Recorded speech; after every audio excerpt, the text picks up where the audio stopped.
자, 시편 119편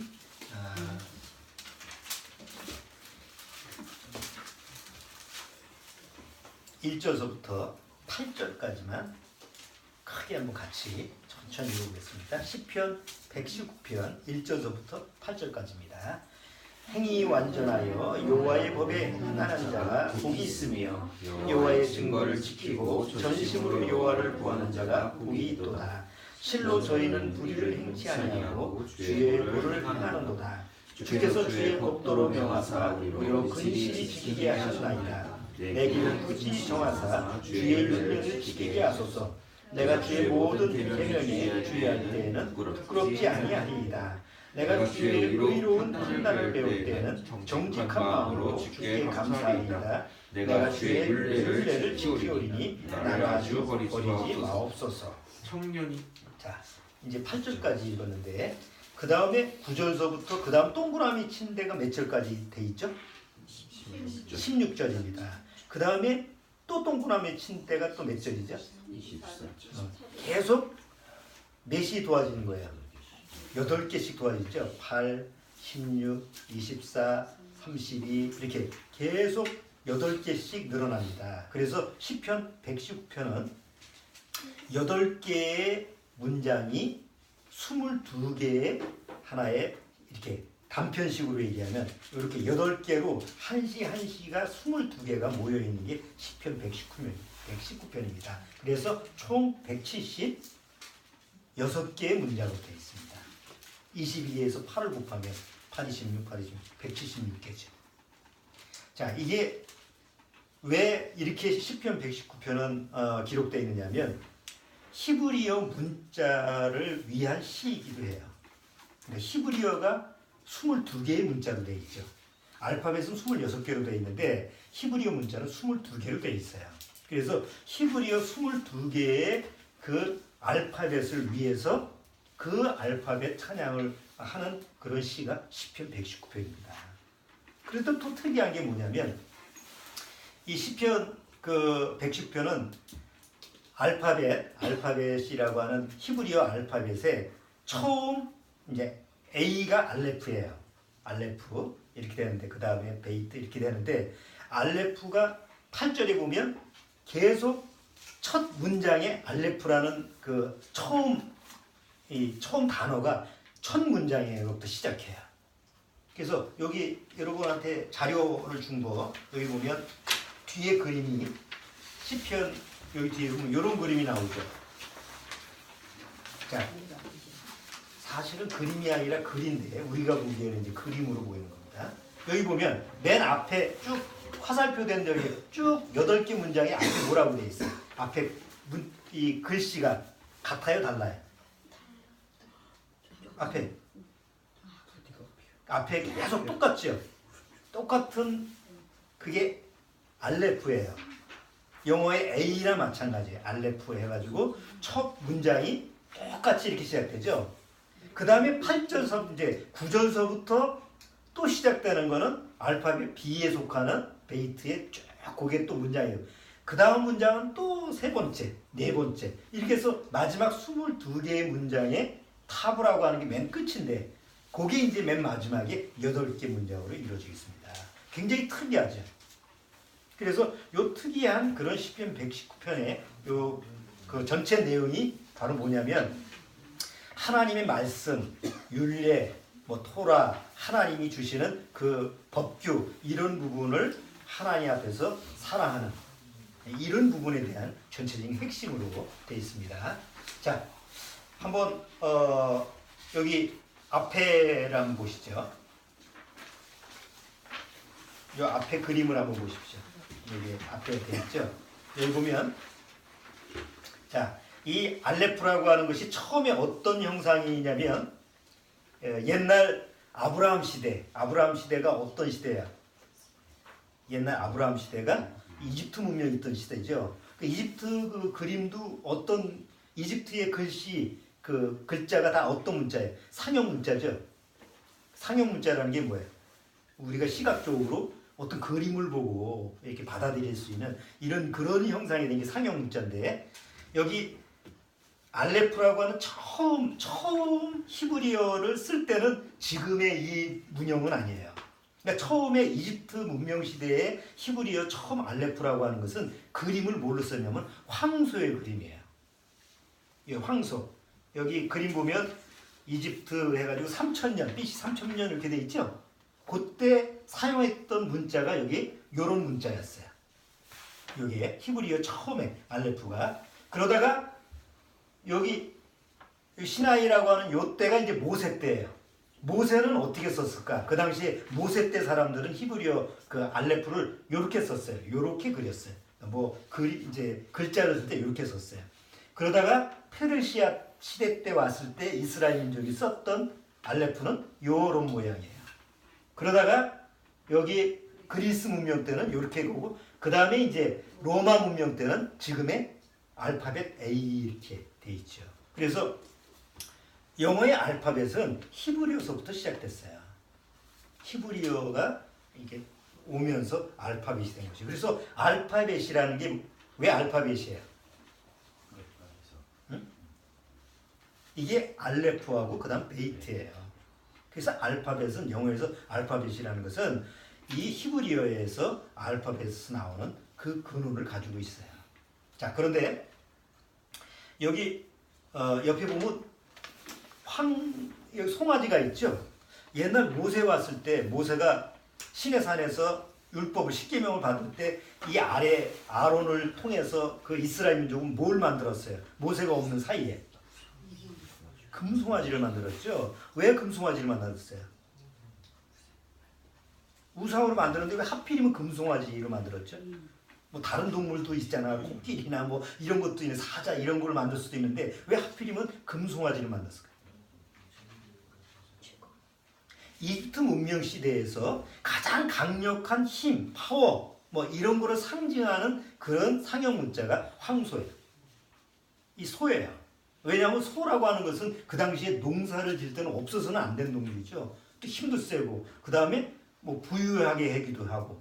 그러니까 그런 그 당시에 상형 문자에서 가장 강력한 힘을 이렇게 상징하는 게 황소였어요. 그래서 이제 금으로 만든 송아지를 우상으로 섬기고 그게 이제 바알 아니에요.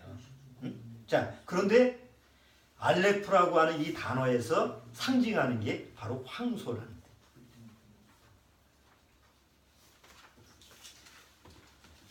자, 여기 이제 요 글자의 변형도 여기 한번 보시죠. 이렇게 글자가 어떻게 A라고 하는 형태까지 글자까지 가느냐라는 것을 쭉 순서적으로 이렇게 보여주고 있습니다. 자, 그런데 여기 이제 요 알레프라고 하는 여기는 이제 지금 안 되는데 여러분들은 그렇게 정확히 나와 있죠. 자, 요거를 어떻게 쓰느냐면 이 문자가 어떻게 형성되냐면 우선 사선이 하나 내려오죠. 여기 그림을 보시면 여기 짝대기가 하나 내려오죠. 요거를 마브라고 그래요. 이 히브리어 말로 마브라고 하는데 이 마브라고 하는 뜻은 뭐냐면 연결자라는 뜻이래요. 연결하는 사람. 뭘 연결하는 사람인지 하여튼 연결자 이런 뜻이 마브예요. 그러니까 바브라고 하는 데에 있고 그 다음에 위에 이쪽으로 보면 여기 그림을 보시면 위에서부터 하나 선이 내려오죠. 이게 이제 요드라고 하는 이 단어예요. 작은 글씨인데 이 요드라고 하는 단어는 무슨 뜻이냐면 손이라는 뜻이에요. 그러니까 손이 뭐예요? 위로서부터 내려오는 손이에요. 그 다음에 또 아래에 또 요드가 하나 더 그려지죠. 요거는 아래로 내려가는 손이에요. 그래서 알레프의 그 의미를 보면 어떤 연결하는 사람이 있는데 하늘로서부터 손이 내려와서 그 사람을 통해서 다시 땅으로 내려가는 그런 형상의 그림으로 되어 있어요. 그래서 요 알레프라고 하는 단어의 그 또 다른 의미가 뭐냐면 배우다라는 뜻이에요. 배움. 뭘 배운다라고 하는 그런 의미이기도 해요. 자, 그런데 우리가 한번 생각을 해보시죠. 왜 알레프라는 단어가 굳이 이렇게 형성이 됐을까? 히브리어 문자에서. 자, 바브라고 하는 것이 어떤 연결되는 사람이에요. 자, 연결되는 사람인데 위로서부터 요드라고 하는 손이 내려와요.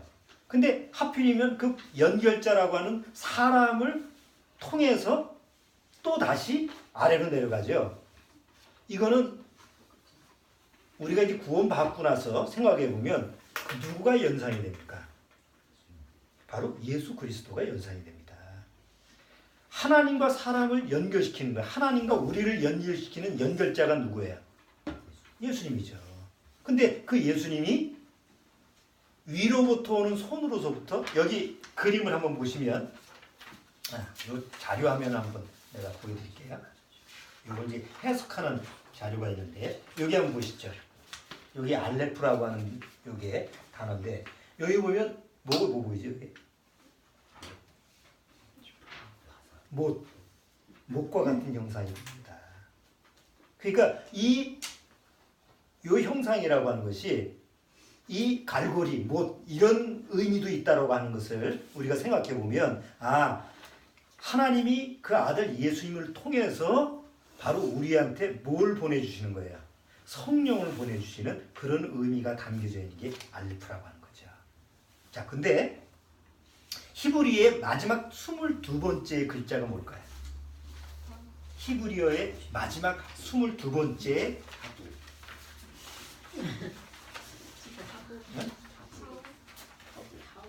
그거 뭐라고 돼 있어요?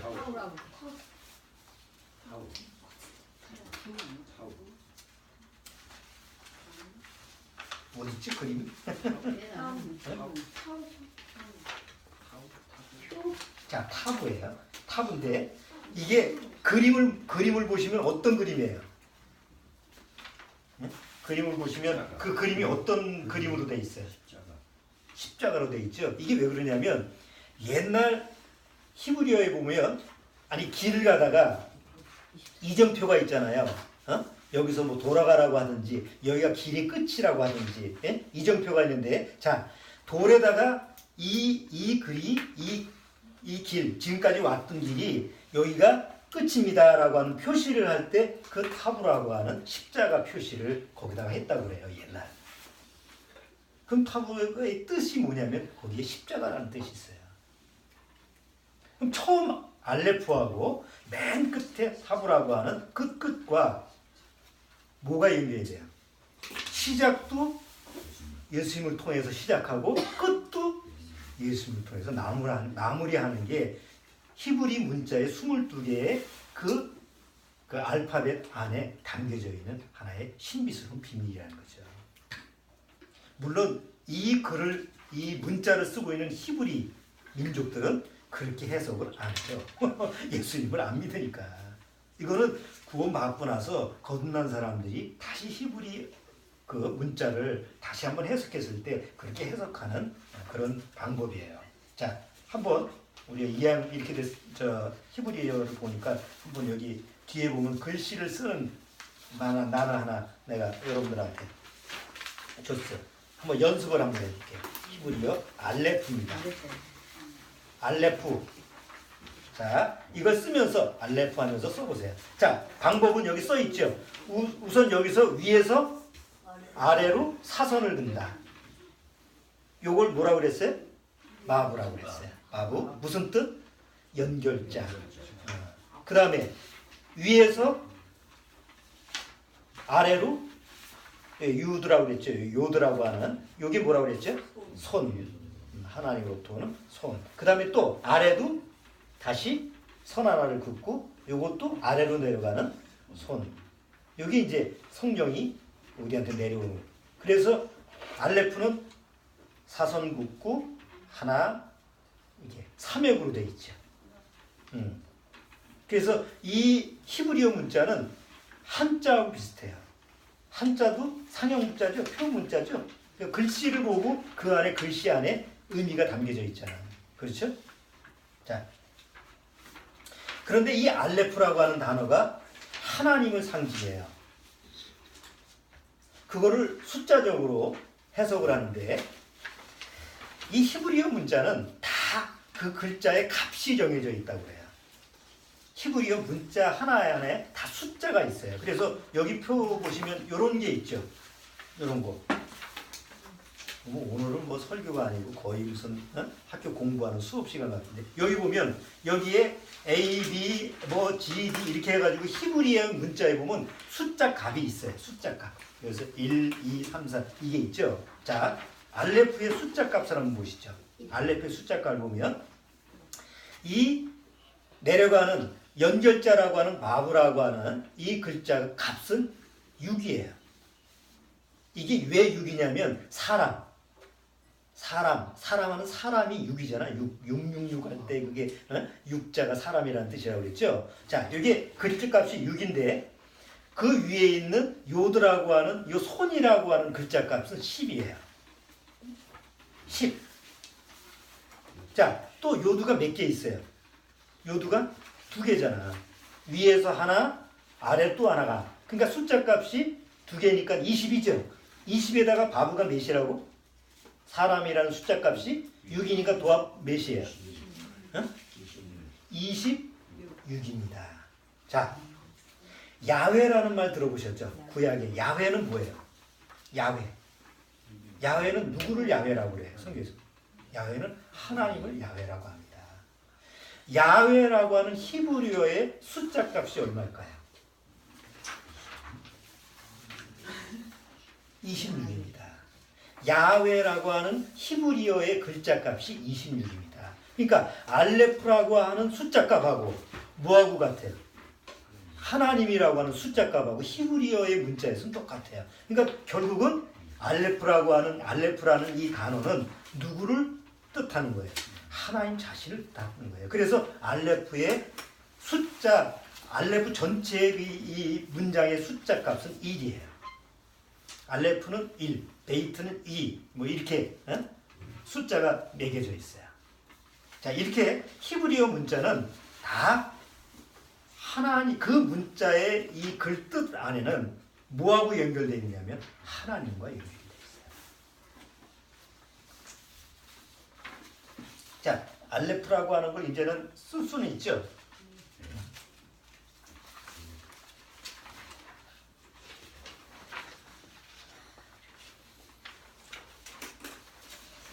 자, 히브리어 이제 시편 119편 한번 보시죠. 자, 시편 119편 보시면 여기에 1절, 2절, 3절, 4절, 5절, 6절, 7절, 8절까지 처음 들어가는 첫 단어가 뭐라고 그랬어요? 알레프입니다. 자, 알레프가 들어가는데 우리 이 성경을 보면 이게 거기선 묘사가 안 돼 있죠. 자, 시편 119편 1절, 2절의 첫 문장은 뭐냐면 복이 있다라고 하는 단어가 시작돼요. 근데 복이 있다라고 하는 단어의 시작이 단어가 알레프로 시작되는 단어예요. 영어의 blessed. 이게 이제 히브리어는 알레프로 시작되는 단어예요. 그래서 여기 1절 보세요. 행이 완전하여 여호와의 법에 행하는 자가 뭐가 있으면? 복이 있으며. 그러니까 히브리어로 시작하면 뭐가 먼저예요?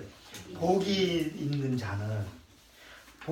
자는 누구냐? 근데 2절도 똑같이 복이 있는 자는 누구냐? 그래서 알레프로 시작되는 단어예요. 자, 그럼 보세요. 문장을. 복이 있는 자가 누구예요? 행위가 완전하고 여호와의 법에 행하는 자가 복이 있는 자다. 이게 우리 글래는 이게 뒤가 되어 있는데 히브리 말로는 복이 있는 자는 행위가 완전하고 하나님의 율례를, 하나님의 말씀을 행하는 자다. 이렇게 되어 있죠. 2절도 여호와의 증거를 지키고 전심으로 여호와를 구하는 자가 복이 있도다. 그러니까 우리말 해석에는 이게 먼저 선행되는 게 내가 이렇게 해야만이 뒤에가 이런 거다. 이렇게 복이 온다. 그러니까 의미가 전달이 우리가 안 되는 거예요. 아, 이렇게 해야만이 하나님께 복을 받는구나. 그러니까 모든 기독교, 이제 우리 교회에서 그 설교를 들어보면, 목사님들 설교를 들어보면 맞는 말인데 아니야. 왜? 순서가 바뀌어 있어. 이렇게 해야만이 바로 복을 받는다. 이런 식으로 자꾸 들리는 거예요. 그렇게 그러니까 행하는 거지. 근데 히브리어 말로 하면 뭐예요? 복이 있는 자, 먼저 복이 있는 자는, 하나님 앞에 복을 받은 자는, 이미 복이 주어진 자는 뒤에 이런 행위가 나온다라는 뜻이죠. 그러니까 비슷한 것 같지만 전혀 다른 얘기잖아요. 그렇죠? 내가 열심히 주님의 복을 지켜야만이 복을 받는다. 이거는 내 행위가 먼저 가는 거고, 먼저 하나님의 복을 받은 사람이야말로 행위가 완전해진다는 전혀 다른 얘기잖아요. 그래서 히브리어로 보는 거하고 그냥 우리말로 보는 거하고는 전혀 차원이 다른 거예요. 그렇다고 뭐 히브리어를 언제 배워가지고 이걸 우리가 읽나. 그래서 이걸 비교를 해서 우리가 받아들여야 돼요. 자, 3절도 보세요. 3절. 실로 저희는 불의를 행치 아니하고 주의 의를 행하는도다. 여기 보면 여기 알레프로 시작되는 게 그들이에요. They also 해가지고 그들이 바로 복을 받은 그들이 복을 받은 그들이 바로 불의를 행치 아니하고 주의 도를 행할 수 있다. 자, 그 다음에 이제 4절에도 바로 누구냐? 하나님의 말씀을 받은 너희들. 유라고 하는 이 단어로 시작되고요. 5절은 감탄사예요. 오대 이렇게 나오는데 그게 이제 하나님의 5절 보시죠. 내 길을 굳이 정하사 주의 율례를 지키게 하소서 이렇게 하잖아요. 그러니까 이것도 뭔가 이루어져야 될 거. 나는 아직 이루어지지 않는 걸로 얘기하는데 히브리어로 얘기하면 바로 이미 내 안에서 주님의 길이 이루어졌기 때문에 하나님 난 그 길을 갈 수 있군요. 이런 식으로 히브리어는 시작되고 있는 거예요. 이게 무슨 의도인지 아시겠죠? 그러니까 히브리어가 왜 중요하냐? 하나님이 우리한테 주시고자 하는 말씀의 의도를 정확히 가르쳐 주기 때문에 히브리어가 이제 필요한 거고 중요한 거죠. 자, 알레프는 곧 누구를 상징한다 그랬죠? 숫자 1이에요. 알레프가 숫자 1이에요. 여러분, 아라비아의 숫자의 시작은 어디입니까? 아라비아, 보통 우리가 아라비아 하면 숫자가 어디서부터 시작돼요? 0서부터 0, 1, 2, 3, 4 이렇게 시작되죠? 히브리어의 숫자는 0이 없습니다. 히브리어의 숫자 개념에는 0이라는 개념이 없습니다. 어디서 시작돼? 1서부터 시작합니다. 그게 하나님의 숫자입니다. 그리고 그 하나님의 숫자의 시작이 알레프입니다. 왜요? 우리가 우리말 표현이 좋잖아. 하나님이잖아. 둘님이 아니고 셋님도 아니고 하나님이잖아. 에? 하나서 1로서부터 시작하는 게 성경을 통해서 하나님이 시작하는 이 가장 기본적인 거죠.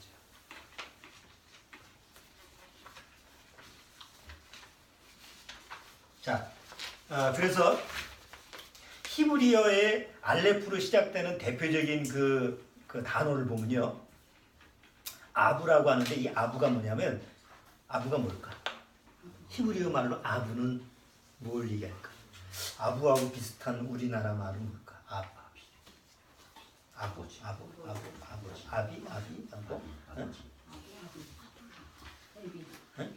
애비? 맞아. 아버지예요. 자, 히브리어 말 아부는 알레트하고 두 번째 나오는 베이트를 합친 말이에요. 근데 히브리어는 상형 문자라고 그랬죠. 한자처럼. 그 글 안에 의미가 들어가 있어요. 잘 보세요. 알레프라고 하는 건 황소예요. 아주 힘이 센 능력자예요. 자, 베이트는 무슨 뜻이냐면 집이에요. 집. 베들레헴 아시죠? 베들레헴 할 때 베이트로 시작해요. 베들레헴. 베들이라고 하는 것은 집이고 레헴은 빵이에요. 빵을 굽는 집. 베들레헴.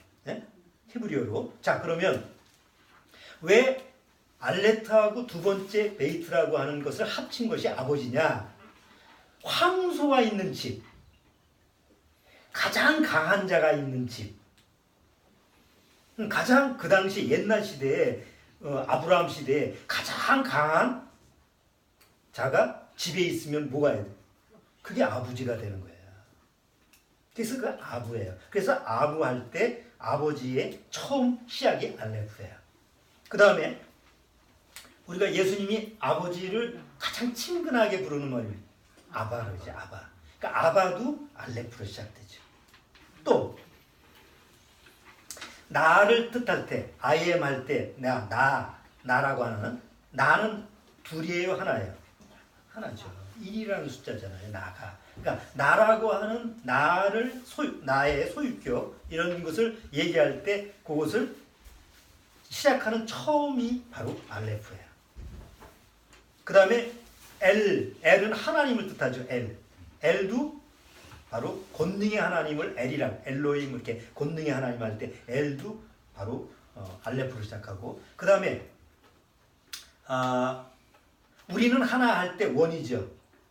우리가 유니트 해가지고 하나 연합 세력, 연합 하나 뭉친다. 요것도 에차드라고 해가지고 요것도 우리만 아예 이오우 있죠. 아예 이오우 들어가는 건 다 알레프로 시작해요. 발음이. 자, 그 다음에 아담이죠. 아담은 사람이라는 형상이면서 불다라고 하는 뜻도 있고 그 안에 보면 피라고 하는 뜻도 있는데 이 아담을 시작할 때 이 아담도 알레프로 시작하고, 그 다음에 에나시라고 하는 것이 뭐냐면 사람이에요. 사람. 성경에 하나님이 흙으로 사람을 지으셨더라라는 사람, 맨인을 시작하는 사람도 바로 알레프로 시작해요. 그 다음에 이쉬라고 하는 게 뭐예요? 하나님은 불이시라 할 때 불도 알레프로 시작해요. 이쉬예요. 그 다음에 오르라고 하는 게 라이트예요. 빛이에요. 하나님은 빛이시라. 그것도 알레프로 시작해요. 그 다음에 아하바. 많이 들어보시죠? 아하바. 화장품, 이스라엘의 유명한 화장품 회사 이름인데 이 아하바가 사랑이에요. 하나님은 사랑이시라 할 때 알레프로 시작해요. 자, 성경에서 알레프로 시작하는 그 문장의 의미를 보면 다 누구하고 연관되어 있어요?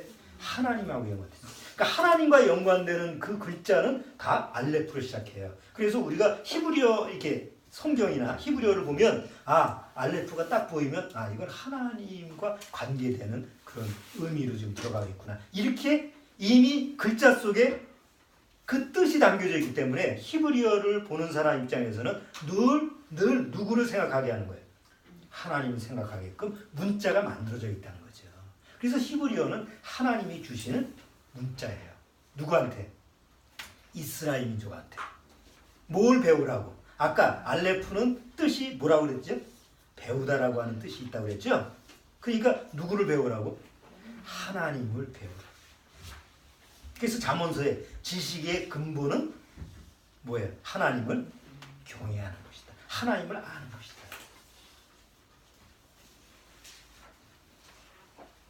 이제 알레프라고 하는 뜻을 어느 정도 아시겠죠? 알레프. 자, 그래서 알파벳의 A가 근원이 되는 알레프라고 하는 것은 바로 숫자 1이면서도 누구를 의미한다? 하나님을 의미한다. 그리고 이제 구원받은 우리한테는 그 알레프 안에는 누가 들어가 있다? 하나님이 보내신 아들 예수 그리스도가 그 안에 문자 안에 들어가 있다라고 하는 것을 우리가 알 수가 있는 거예요. 자, 하나님을 표현하는 글자 중에서 하나님의 이름을 성경에서 얘기하는데 권능의 하나님 할 때 엘로힘이라고 그러죠. 그 다음에 우리를 구원하신 하나님은 뭐라고 그래요? 야훼, 여호와 이렇게 됩니다. 자, 구약시대 엘로힘이라고 하는 이 하나님, 엘로힘이라는 단어 보면 엘로힘이 무슨 뜻일까요? 거기에는 항상 히브리어 글자에는 뜻이 들어가 있대잖아. 그럼 엘로힘이라는 게 무슨 뜻일까요? 엘로힘. 하나님이라는 이름이라며요. 자, 엘로힘이라고 하는 것은 비탄 속에서 슬픔 속에서 침묵하시는 분이라는 뜻이 있어요. 엘로힘. 단순히 엘이라는 권능의 하나님 이 뜻이 아니고 엘로힘이라는 그 하나님의 이름 안에 뜻이 히브리어 이 문자로 보면 그게 무슨 뜻이냐? 비탄 속에서 뭐 하시는 분? 침묵하시는 분. 자, 이사야서 53장에 그가 곤욕을 당하여도 뭘 열지 않았어요? 입을 열지 아니하시는. 이사야서 53장에 예언되어 있죠? 그 다음에 누가복음에도 보면 예수님이 빌라도한테 막 시몬을 받는데 그가 아무 대답도 안 하시더라. 그러니까 그러니까 히브리어 문자 속에서 이미 앞으로 이루어질 일들에 대한 예언이 그 문자 속에 들어가 있는 거죠. 이만큼 히브리어 문자라고 하는 것은 우리 한글도 위대하잖아요. 그지만 우리 한글에 가에 무슨 뜻이 있나요? 가에 가라 고 뜻이 있나요? 가가 다라 마바 가나다라 마바사 이게 그 안에 담겨져 있는 뜻 자체가 없어요. 우리는 ABCD도 마찬가지예요. 자, 그런데 히브리어 문자에는 그 문자 하나에 하나님이 담겨져 있는 뜻이 있어요. 그래서 우리는 성경을 통해서 하나님의 의도를 깨달을 수 있는 거예요. 다만 우리가 히브리어를 그래서 열심히 공부해가지고 그건 어느 세월에 할 거야. 다루고도 바빠 죽겠는데. 다만 우리가 알 수 있는 것은 이미 번역했을 때 히브리어가 헬라어가 되고 이제 각 나라 말로 번역됐을 때 그 안에는 성령의 역사가 있었기 때문에 우리 글로 봐도 하나님의 뜻을 우리가 이해할 수가 있다는 거죠. 자, 이제 한번 본문으로 돌아가 보겠습니다.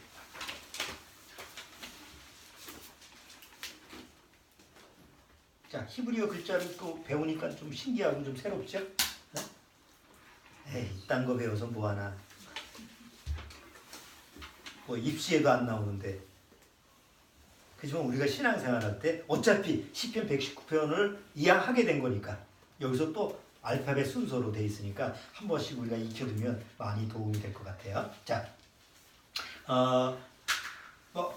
잠깐 기억나서 다시 한번 부가 설명을 하는데 아까 히브리 말로 사랑이라는 뜻이 뭐예요? 하나님은 사랑이시라 할 때 뭐라 그러죠? 아하바 있죠. 사랑을 하면 두 사람이 사랑을 하면 숫자가 뭐가 돼요? 하나가 되죠. 그래서 연합이 되죠. 그래서 하나, 유니트가 되는데 그 글자 값이 같을까요? 다를까요?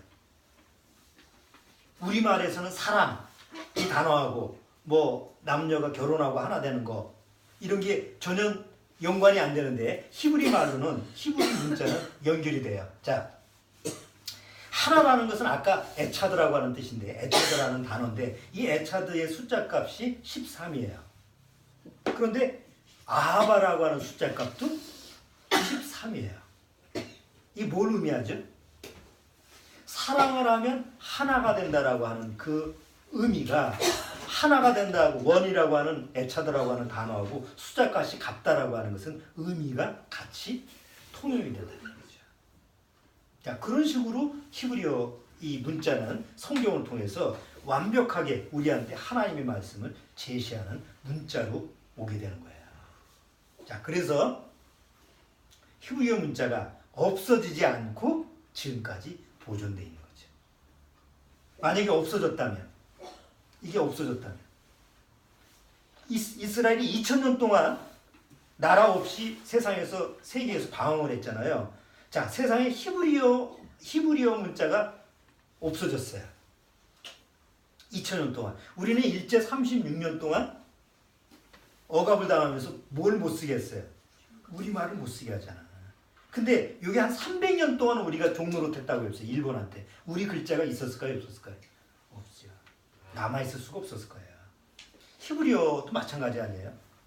그런데 다시 1948년 독립을 하면서 이스라엘 민족이 돌아와서 시작한 게 뭐냐면 히브리 글자를 다시 복원하는 거예요. 그래서 지금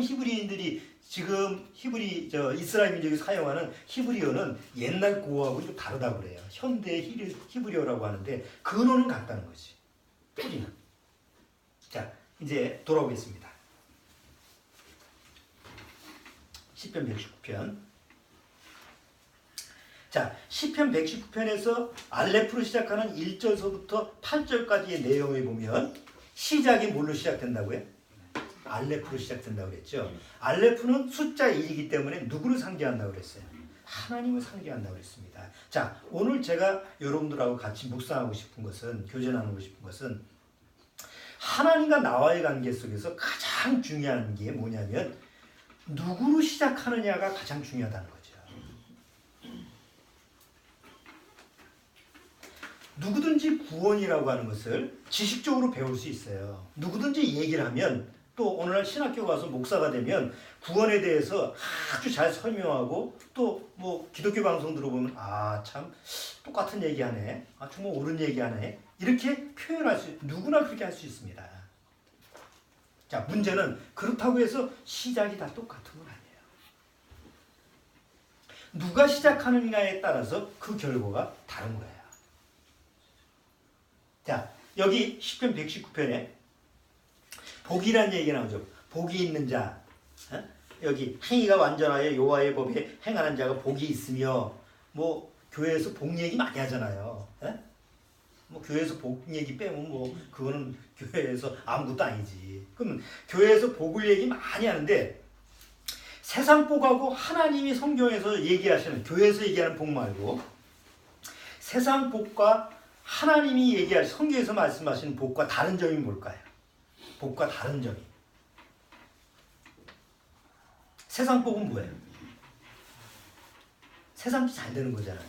내가 뭐 부자가 되는 거, 또 뭐 내 자녀가 뭐 좋은 스카이에 붙는 거. 요새 그게 또 뭐 드라마에 나오니까 난리잖아. 스카이에 가는 게 복이고, 또 승진하는 거, 또 뭐 잘 되는 거, 뭐 이런 게 다 세상 복이잖아요. 자, 근데 세상 복은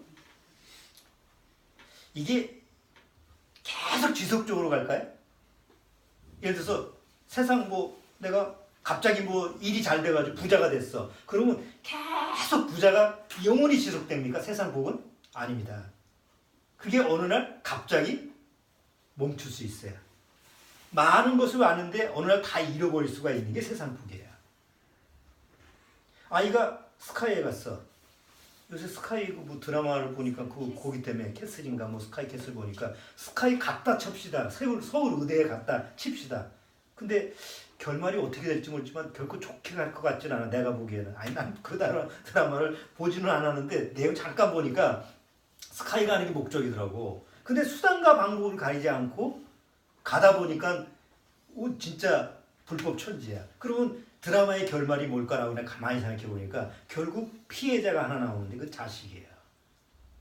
자식을 위해서 했는데 결국 그 마지막 피해자는 누구예요? 그 자식이에요. 이게 세상 복이라는 거예요. 아니 부모가 자식을 위해서 내 애가 서울의대 간다라고 하는 거 그거 얼마나 좋은 일이에요. 자식한테도 좋은 일이잖아요. 근데 결국 자식한테 그게 좋은 일인가?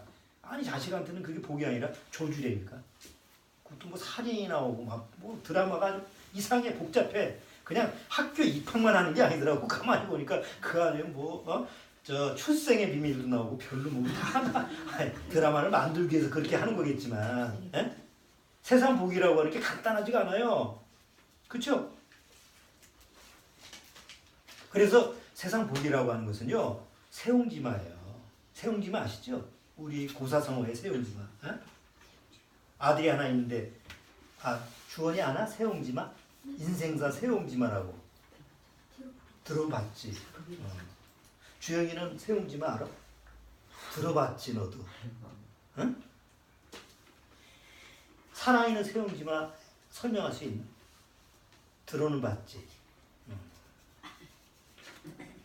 아버지가 아들이 하나 있는데 말타기 연습하다가 말이 똑 떨어졌어. 아이고 얼마나 불행이에요. 그러니까 다 슬퍼할 일인데 이 슬퍼할 일이 아니라고 그랬죠. 조금 있다가 뭐예요? 나라에서 전쟁이 일어나서 군사가 군사를 뽑으니까 얘는 떨어졌으니까 군사에 안 가잖아. 그래서 갑자기 나쁜 일이 뭐가 돼 있어요? 좋은 일이 됐어. 그게 좋다고 생각하니까 또 나중에 또 나쁜 일이 돼. 그러니까 좋은 일이 나쁜 일이 됐고 나쁜 일이 좋은 일이 될 수 있어. 그래서 인생사 세옹지마라고 그러잖아요. 아니 세상 복은 다 그래. 뭔가 나한테 좋은 일이 왔다고 생각하는데 결국 나중에 보면 그게 나쁜 일이 될 수 있어. 나쁜 일이 왔다고 생각하는데 그게 좋은 일이 될 수 있어. 이게 세상 복이에요. 그런데 하나님이 주시는 복은 전혀 그런 차원이 아니에요. 어떤 때는 좋았다가 어떤 때는 나빴다가. 예를 들어서 내가 뭐 죽을 병에 걸렸어. 그런데 기도해서 낫어. 그럼 뭐 받았다고 그래 교회에서? 복 받았다니. 아니 죽을 병인데 낫어. 안수를 해가지고 낫어. 그래가지고 병 고침을 받았어. 그러면 얼마나 좋아요. 복이잖아. 그 복일까요? 그것이 알고 싶다. 한번 들여다보세요. 기독교에서 병 고침을 할 때 어디로 가야 돼요? 기도원에 가야 됩니다. 그럼 기도원에서 기도를 해서 안수를 했습니다. 그 사람이 어떻게 났어요. 그럼 나서 이제 밖에 나와가지고 이제 자유인이 났으니까 병 났으니까 마음대로 살아야 되잖아요. 그 마음대로 사는 사람 있을까요? 없을까요? 없습니다. 그 사람은 어디서 살아야 되냐면 그 병난 기도원에서 살아야 됩니다. 왜? 나가면 또 병 날 거라고 얘기를 하거든. 그게 올무라는 거예요. 그래서 병 고침을 받은 사람들이 또 나왔잖아요. 나왔으면 늘 뭐에 시달리냐? 또 자기가 난 병을 또 걸릴까 봐 시달릴 때 또 기도원에 뛰쳐 들어가는 거예요. 거기서 못 벗어나와. 그게 실체예요. 세상 복이라고 하는 게 아니 교회에서 뭐 병 나는 거를 뭐 안수해주고 이렇게 법석을 떨어도 병을 낫게 해주면 꼭 그 뒤에다가 뭘 단서를 두느냐? 너는 절대 이제 병이 났으니까 여기서 벗어나면 안 돼. 여기서 났으니까 여기 교회에서 만약에 벗어나면 이 기도원에서 벗어나면 이 목사 안수를 해주는 그 목사 곁을 떠나면 다시 그 병이 들 거야. 이런 식으로 올가매이기 때문에 그 사람은 혹 병은 날지 모르지만 그 심령은 오히려 종노릇하게 돼요. 차라리 죽는 게 나아. 그러니까 세상 복이라고 하는 것은 세상에서 주는 복이라는 것은 절대 복이 아니에요. 그건 저주예요. 애가 스카이 갔다고 합시다. 스카이 가면 거기서 이제 끝난 거야? 학교 들어가면 끝난 거냐고. 가면 뭘 해야 돼? 주영이 네가 원하는 학교에 입학했어. 가면 뭐 해야 돼? 공부해야 되잖아. 어떻게 공부해야 돼? 죽으라고 공부해서 입학을 했잖아. 죽으라고 공부해서 입학을 해서 딱 합격이 되는데 합격하면 그 다음 뭐 해야 돼? 놀아야 돼? 또 죽으라고 공부해야 돼? 죽으라고 공부해야 돼. 지금 시대는 옛날 시대처럼 학교 들어갔다 이제 농땡이 부리는 그런 시대가 아니 지금은. 왜냐하면 5년 내에 직업이 바뀌고 몇 년 내에 없어지는 직업이 수만 개이기 때문에 그냥 입학했다고 해서 넉넉고 이제 난 됐어 하고 노는 시대가 아니라고. 들어가자마자 죽으라고 또 다음을 위해서 준비를 해야 되니 이게 세상이라는 거예요. 만만한 게 아니야 세상이. 근데 하나님이 주신 복은 그런 개념이 아니라는 거죠. 하나님이 주신 복은 뭐예요? 조건 없이 일단 주는 거야. 일단 하나님이 주시는 영원한 복을 주고 그 다음에 이 복을 누리면서 그 안에서 살아라. 그래서 시편 110편 1절에 알레프가 시작되는 것은 시작은 하나님으로부터 시작해야 된다.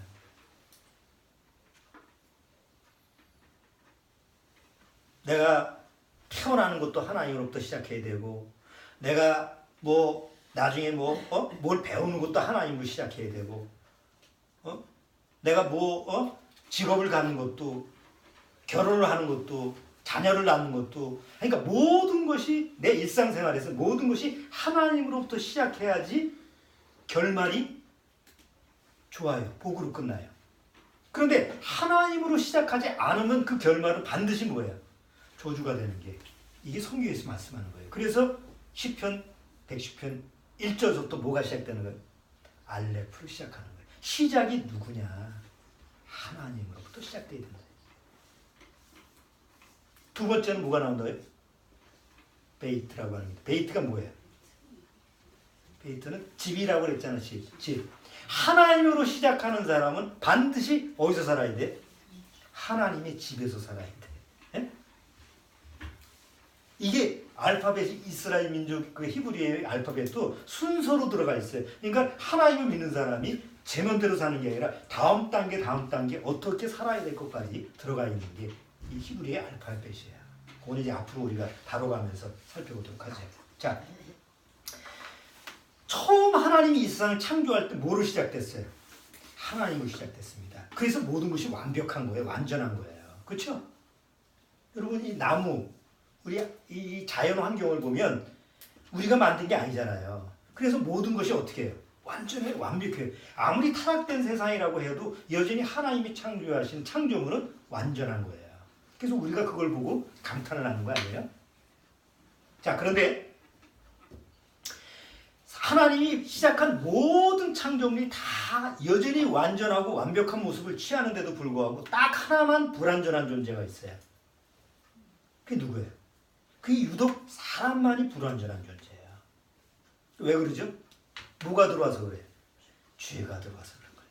그러니까 죄가 들어와서 타락된 이후서부터 인간의 사람의 시작은 하나님으로 시작되지 않고 엉뚱하게 다른 것으로 시작돼요.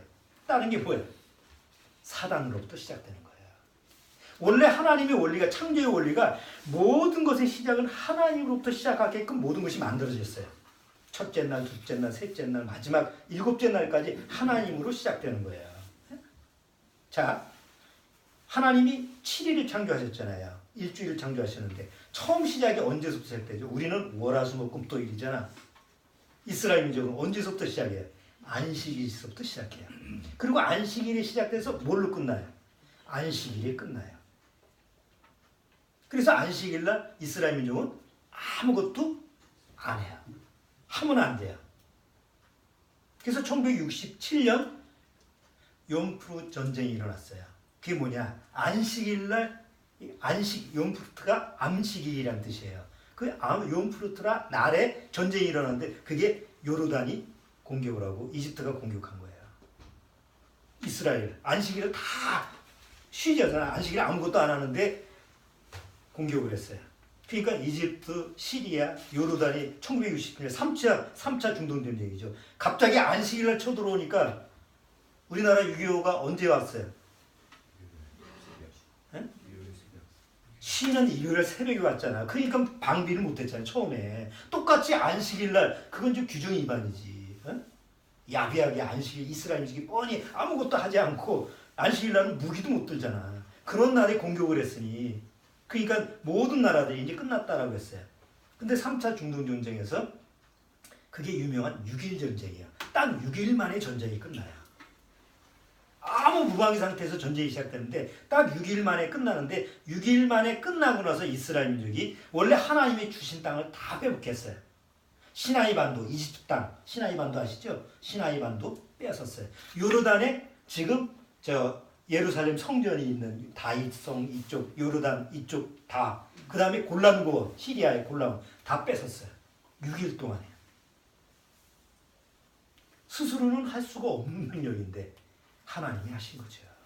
그래서 역대 전쟁에 불가사의한 전쟁 중에 하나가 6.1 전쟁이에요. 이길 수가 없는 전쟁인데. 자, 중요한 것은 하나님이 시작하면 모든 것이 마무리가 하나님으로 끝나는 거예요. 이게 우리의 삶에 얼마나 중요한지 몰라요. 자, 근데 이제 문제가 되는 건 우리가 태어나자마자 하나님으로 시작하는 것으로 그런 원리에서 태어난 거예요. 나도 모르는 사이에 우리는 내 의지하고 관계없이 죄로서부터 시작하는 삶으로 태어났어요. 우리가. 아담과 하와는 하나님으로부터 시작했기 때문에 결국 사단의 유혹을 받아서 아담과 하와는 이제 실패를 했죠. 근데 아담과 하와는 하나님으로 시작했지만 그래서 하나님이 뭐예요? 시작은 누구로부터 시작했다고? 아담과 하와가? 하나님으로 시작했잖아요. 네? 그래서 하나님이 어떻게든 하나님이 시작하면 하나님이 마무리를 져주는 거예요. 그래서 아담과 하와는 비록 죄인이지만 죄의 원인자지만 아담과 하와한테 뭘 지어 입혔어요? 가죽옷을 지어 입혔죠. 다시 말해서 아담과 하와는 죄인의 원인자지만 하나님은 그 아담과 하와를 버리지 않고 어떻게 했어요? 다시 정상으로 돌려놓으셨어요. 왜? 시작이 누구였습니까? 하나님이 시작됐어요. 자, 근데 아담과 하와의 후손들은 다 뭐로 시작돼요? 사단으로부터 시작되는 거예요. 사단의 권세 아래서 태어났으니까. 그런데 그 사단의 권세 아래서 나의 의지하고 관계없이 태어난 저와 여러분들은 다 죄로서부터 시작된 거예요. 하나님으로 시작되는 게 아니야. 그러니까 아무리 잘해도, 아무리 열심히 해도, 아무리 세상에서 그냥 정당하게 살아도 하나님으로 시작되지 않으니까 결과가 어떻게 되는 거예요? 죄로 시작하니까 뭘로 끝나요? 죄로 끝나는 거예요. 죄의 싹은 사망이잖아요.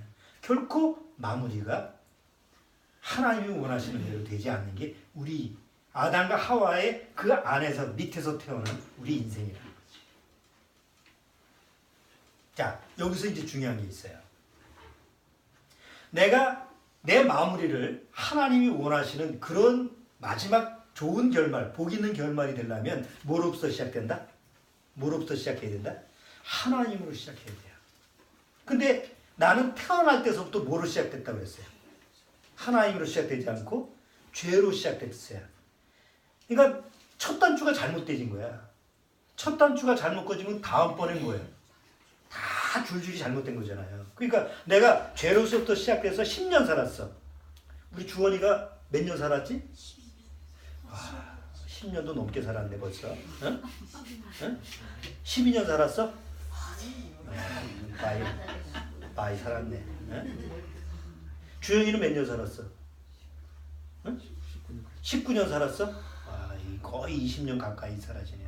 사랑이도 20년 넘게 살고. 자, 하나님으로 시작해서 12년, 19년 이렇게 살면은 그게 남는 장사인데 말이죠. 죄로서부터 시작되는 삶이 19년, 20년, 30년, 50년이면 다 그건 뭐예요? 꽝이에요. 하나님으로부터 시작된 게 아니니까. 그렇잖아요. 꽝이에요? 내 삶이 어떤데? 돌아보세요. 내 삶이 어떤가. 뭐가 남은 게 있어. 그러니까 내가 내 삶을 한번 보고 여태껏 나 30년, 40년, 50년, 70년 살았는데 이게 남는 게 아무것도 없어. 너무 허무하네? 그럼 뭐가 잘못된 거라고? 내가 사는 방법이 잘못된 게 아니에요. 열심히 살았잖아. 나름대로. 그런데 뭐가 잘못된 거예요? 시작이 잘못됐다는 거지. 하나님으로 시작되면 결코 그런 삶이 되지 않는데 그냥 죄로서부터 나도 모르게 죄로서부터 살다 보니까 태어나서 살다 보니까 내가 원하는 삶이 안 사라진 거예요. 그렇잖아요? 자기가 인생 살아오면서 쫙 뒤돌아보고요. 내가 이렇게 살고 싶었어. 그렇게 살고 싶은 사람 없었어. 근데 나도 모르는 사이에 그렇게 사라져. 비참하고 비극적이고 허무하고 아무것도 남는 것 없이. 고심을 해. 내가 왜 이렇게 살지? 그리고 어떻게든지 또 그걸 만회해보려고 그래. 세상 말로 터닝 포인트 하고 싶어. 그래서 만약에 결혼을 했는데 이게 잘못돼가지고 파혼을 했어. 이혼을 했어. 그러면 내 인생이 여태까지 잘못 살았으니까 이제 여기서부터 다시 살아야지 해가지고 또 새 사람 만나서 산다고 합시다. 그럼 나아질까? 내가 지금까지 살았던 인생이 지금 내가 그냥 주먹만 휘두르고 내가 그냥 깡패로 이렇게 살았는데 내가 이제 올바른 사람으로 살아야지. 그래서 목사 되는 사람이 제법 있거든요. 그래서 간증하잖아. 깡패했다가 나는 목사가 됐다. 그래가 터닝 포인트 했어. 그러면 그렇게 삶이 바꿔지느냐?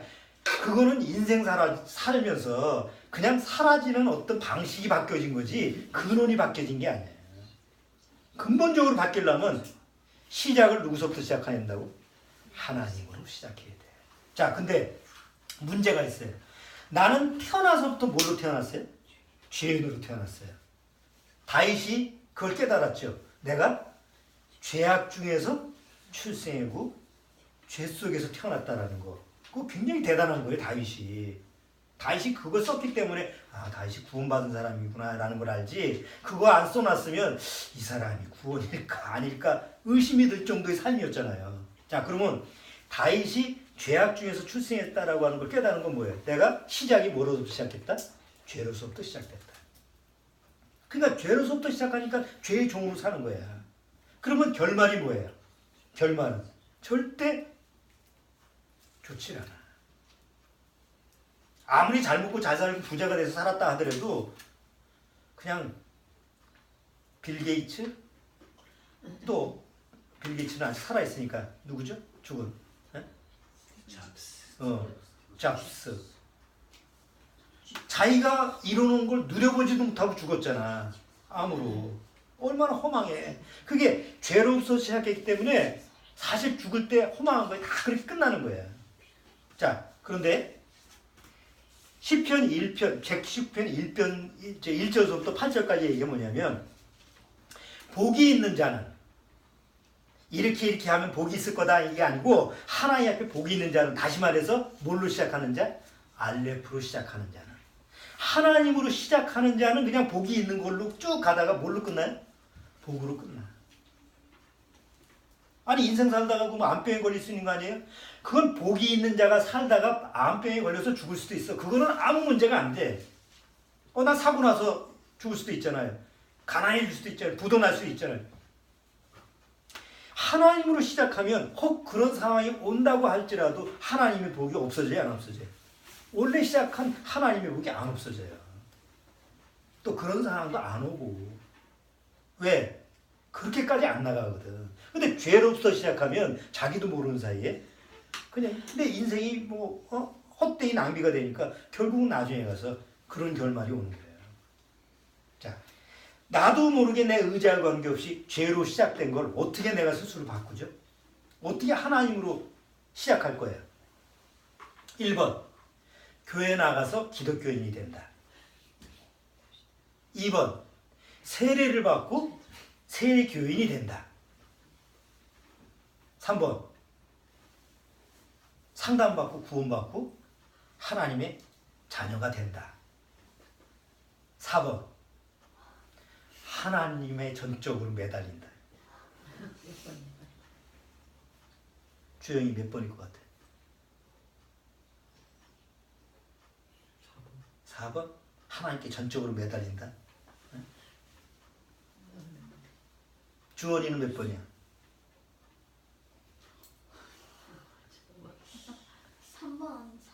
3번, 4번? 자, 어쨌든 중요한 거는 내가 죄로서 시작된 거를 그거를 내가 스스로 어떻게 할 수 있다는 거예요, 없어요? 없어요. 아니 엄마 뱃속부터 태어나는 게 내 의지하고 관계없잖아. 주영이 태어나고 싶어 태어났어? 태어나고 싶었으면 여기 태어나면 안 되지. 저 스웨덴, 저 어디야? 핀란드 거기 펑펑 논대. 그리고 뭐 대학교도 가고 싶은 거 하고 말고 싶은 거 하고. 그런 걸 알았으면 여기서 안 태어나지. 왜 한국에서 태어나? 응? 덴마크 뭐 얼마나 복지가 잘 된 나라 말이야. 걱정도 안 하고 공부도 안 해도. 너 의지하고 관계없잖아. 그러니까 우리가 의지하고 관계없이 이렇게 태어났다라고 하는 것은 내 삶을 내가 마음대로 돌릴 수가 없다는 거예요. 그래서 하나님이 누굴 보내신 거예요? 예수님을 보내신 거예요. 왜? 예수님이 와서 죄로 시작한 나를 종을 쳐줘야 돼. 그러니까 죄에서부터 시작한 거는 내가 멈출 수가 없어. 그냥 죽으면 그냥 지옥이니까. 그래서 예수님이 이 세상에 오셔서 예수님이 십자가에서 나를 데리고 가서 죄로부터 시작하는 나를 죽여야 돼. 거기서 아예 없는 존재를 만들어야 돼. 그래야만이 다시 하나님으로 시작할 수 있어요. 그걸 뭐라고 그래요? 우리가 성경에서 그거를 거듭난다라고 그러지. 그렇죠? 예수님이 니고데모가 찾아왔잖아. 니고데모는 그 당시에 몇 살 정도 됐을 거예요? 적어도 50이나 60 됐을 거예요. 그러니까 인생의 연수가 많고 경험도 많고 존경받는 자고 그는 항상 하나님을 잘 믿는 자였죠. 그런데 문제는 뭐로 시작됐어요? 죄로부터 시작됐어요. 본인이 그걸 몰라. 예수님이 오셔서 나는 하나님으로부터는 선생이 줄 아나이다 막 인정을 해주는데 예수님이 그 니고데모한테 뭐라고 그랬어요? 네가 거듭나라고 그랬어요. 거듭나라는 말은 다시 말해서 뭐예요? 처음부터 다시 시작하라고 그랬죠. 그때 니고데모가 뭐라고 했어요? 눈치는 빠른 사람이기 때문에 처음부터 다시 시작하라는 말이구나. 거듭나 본의 다시 태어나라는 얘기니까 그러니까 엄마 뱃속에 또 들어가야 됩니까? 라고 얘기하니까 참 너는 이스라엘의 선생으로서 그것도 모르냐? 그럼 뭐예요? 넌 스스로 다시 시작할 수가 없어. 육으로 난 것은 육이요. 예수님이 하신 말씀이 육으로 나는 것은 육이야. 죄로 시작한 건 죄로 끝나기 때문에 스스로 할 수가 없어. 그래서 내가 온 거야. 내가 너의 죄에 시작한 것을 끊어버리고 죄의 너의 삶을 거짓된 삶을 끊어버리고 하나님으로부터 다시 시작하게끔 내가 해주기 위해서 왔다라고 한 거 아니에요. 그렇죠? 그래서 우리가 예수 그리스도 안에서 거듭나면 다시 하나님 앞에서부터 뭐가 되는 거예요? 이제 하나님으로부터 시작되는 삶이 되는 거예요. 내 의지 아니에요. 하나님이 나를 그렇게 해주신다고. 그걸 구원이라고 합니다. 그런데 교회에서는 뭐라고 가르쳐요? 교회에서는 어떻게 가르쳐요? 하나님으로부터 시작하는 걸 안 가르치는 거예요. 내 시작은 미약하였으나 나중은 장대하리라. 뭐 사업하는 뭐 가게 하는 집에 막 다 붙었어. 그게 왜 틀린 말이에요? 내 시작은 미약하였으나가 아니죠. 내 시작은 잘못됐어. 내 시작은 죄로서부터 시작됐어. 근데 하나님이 다시 시작해서 창대하리 이렇게 썼다. 그건 맞는 말이지. 근데 그게 누가 한 말이에요? 욥의 친구가 한 말이잖아.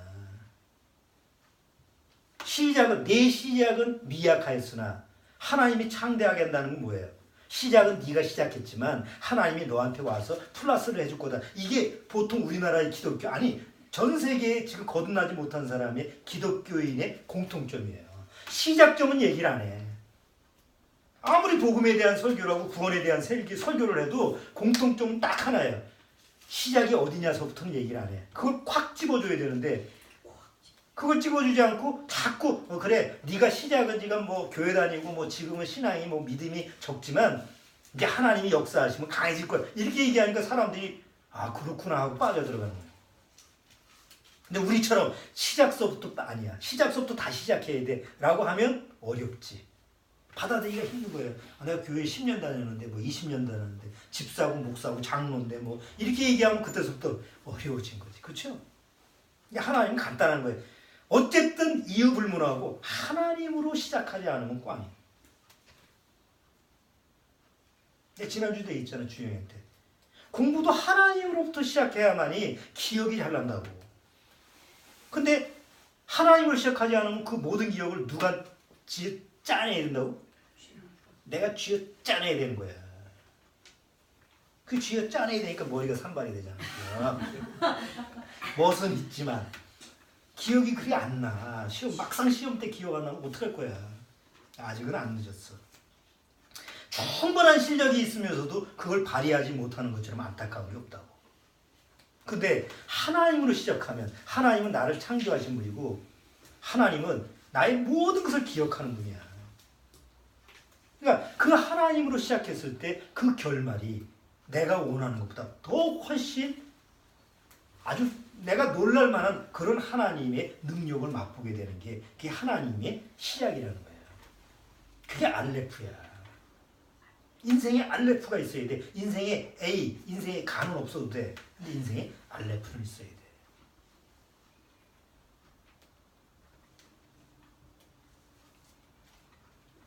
자, 시간이 많이 가서 이제 마무리를 하죠. 이사야서 44장 6절.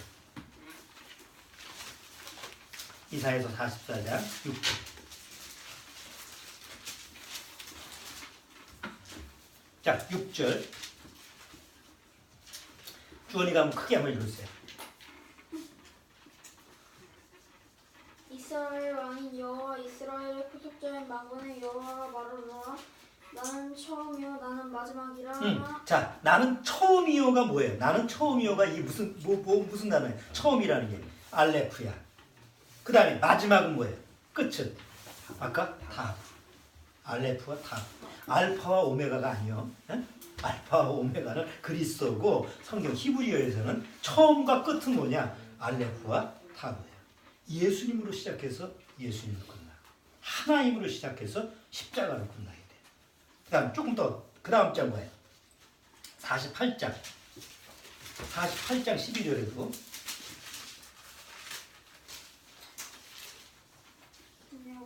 야곱아 나의 부르는 이스라엘아 나를 들으라. 나는 그니 나는 처음이요 또 마지막이라. 난 처음이요 뭐예요? 마지막이야. 자, 요한계시록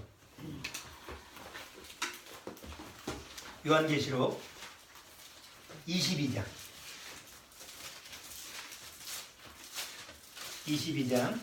13절. 자, 22장 13 같이 읽어보죠. 나는 알파와 오메가요 처음과 나중이요 시작과 끝이라. 누가? 하나님이. 그래서 모든 인생이 시작은 누구로 시작해야 돼요? 하나님으로 시작해야 돼요. 끝도 누구로 시작해야 돼요? 하나님으로 끝나야 돼요. 근데 구원받으면 이게 가능해지는 거예요. 왜? 예수 그리스도 안에서 내가 다시 태어났으니까. 구원받은 사람은 뭐라 그래요? 성경 고린도후서에 이제는 새로운 피조물이라. 이제는 새롭게 만들어졌어. 이제는 새 사람이야. 계속 새 것, 새 사람, 새로운 피조물 뭐라는 거예요? 죄로서 시작되는 게 끊어지고 십자가 안에서 예수님과 함께 죽음으로만 끊어지고 이제 예수 그리스도 안에서 하나님으로 다시 시작했다. 누가 시작했다? 내가 시작한 게 아니라 하나님이 시작했다. 그래서 사도 바울은 빌립보서에서 이걸 뭐라고 하냐면 하나님께서 내 안에 착한 일을 시작하셨다. 내가 시작한 게 아니라 착한 일을 내가 시작한 게 아니라 하나님께서 내 심령 안에서 착한 일을 시작했어. 그래서 마지막까지 이루실 줄을 내가 확신한다. 이게 구원의 역사예요. 구원받은 사람은 뭐 잘 몰라도 분명한 것은 내 안에 누가 시작하신 분이 누구라고? 하나님이. 내가 하나님 믿고 싶어서 믿는 것도 아니고 구원받고 싶어서 받은 것도 아니고 노력해서 내가 하나님 앞에 자녀가 된 게 아니라 하나님이 나를 사랑해서 예수 그리스도 안에서 내 죄를 다 예수님의 피로 사하시고 그리고 그걸 내가 마음으로 영접하게 하셔서 나를 하나님의 자녀로 삼아주신 그 시작서부터 내 인생은 하나님으로 시작되는 거예요. 이런 경험이 반드시 있어야 돼요. 그래야만이 결말이 복이에요. 자, 빌립보서 그것만 보고 마칠게요. 빌립보서 1장.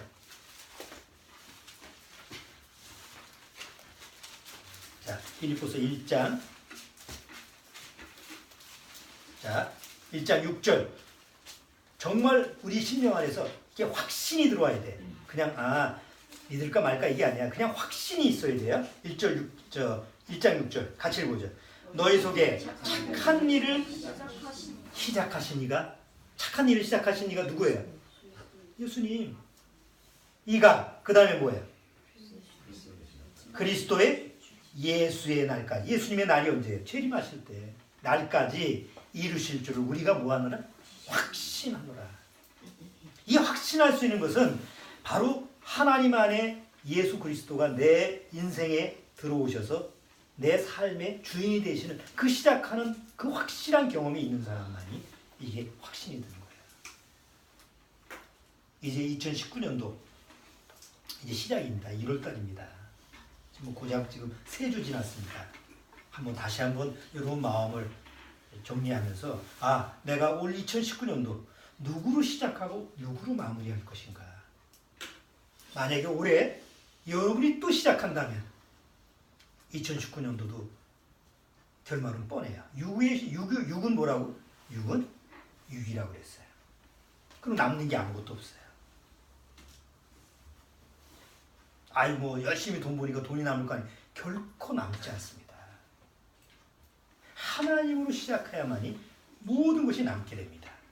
그게 세상 물질이든 내 가지고 있는 재산이든 뭐든 간에 하나님으로 시작해야지 남지. 그냥 나로 시작하면 사단의 밥이 되는 놀림거리가. 그 원리를 여러분들이 오늘 알레프라고 하는 히브리어 단어를 시작하면서 다시 한번 마음속에서 잘 새기시기 바랍니다. 다음 주 두 번째 베이트라고 하는 두 번째 알파벳을 통해서 다시 한번 또 은혜를 한번 나눠보도록 하겠습니다. 자, 기도하겠습니다. 하나님 감사합니다. 히브리어 문자를 통해서 또 하나님의 깊은 진리의 음성을 듣게 하셨습니다. 비록 우리가 아는 바는 너무나 미미하고 또 작은 지식이지만 우리가 이 작은 지식이라 할지라도 하나님을 알아나가는데 귀한 보탬이 될 수 있도록 주님께서 우리 안에 깨달음을 허락해 주옵소서.